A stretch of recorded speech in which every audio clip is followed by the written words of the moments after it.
Cashapp here, and welcome back to the vlog. Here's hoping you guys are having an amazing Thursday. Okay, so as you guys know, last night, Wednesday the 21st, we had the Hoodoo Candle Magic Webinar Part 2, and here comes Noonie. Part 2, where we discussed some things that that paired well with Part 1, but don't worry if you did not have Part 1.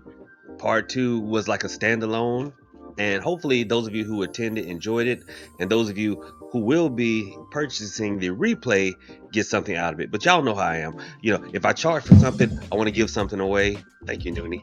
So one thing that I want to teach you right now is I've always said that workings do not backfire. They either work or they don't.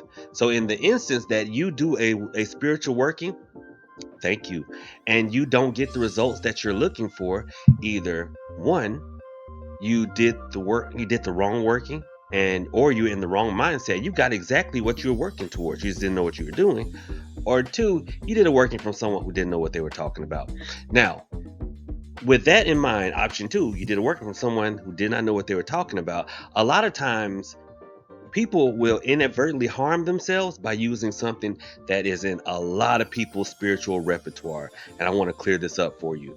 And that is this thing, or this stuff right here. We've all seen it, and we've all burned them. Burn some reversible incense, burn a reversible candle. We think, oh, whatever comes towards us, we're going to send it back.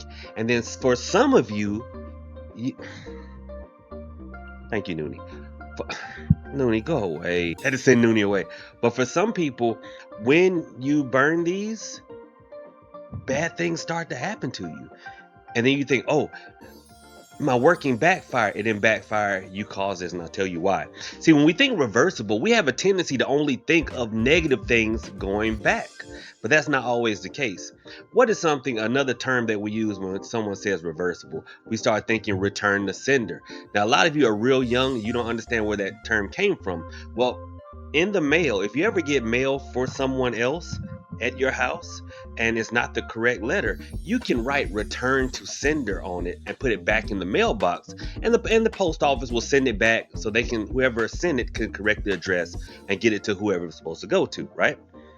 But here's the kicker. You can write that on the wrong mail.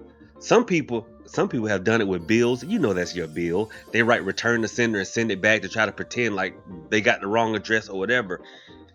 You can return back things that were absolutely meant for you. You can have a check for $1 million and write return to sender on it, and they'll send it back. You ain't got to do that. Send it to me. But y'all understand what I'm saying. When you return something to sender, it can be something positive as well as something negative. So never burn this by itself, simply because you don't know what you're sending back. It can be all the negative energy that you're trying to send back, but you could be sending some of your blessings back as well. After you've burned either a reversible candle or reversible incense, make sure you follow it up with like a money drawing work or a love drawing work or a luck drawing work, so that the blessings that were meant to you don't get sent back with the stuff that you didn't want. Okay, hopefully this taught you something. Hopefully Noonie didn't interrupt the video too much. Y'all have a good one. Have a blessed day. Profit out.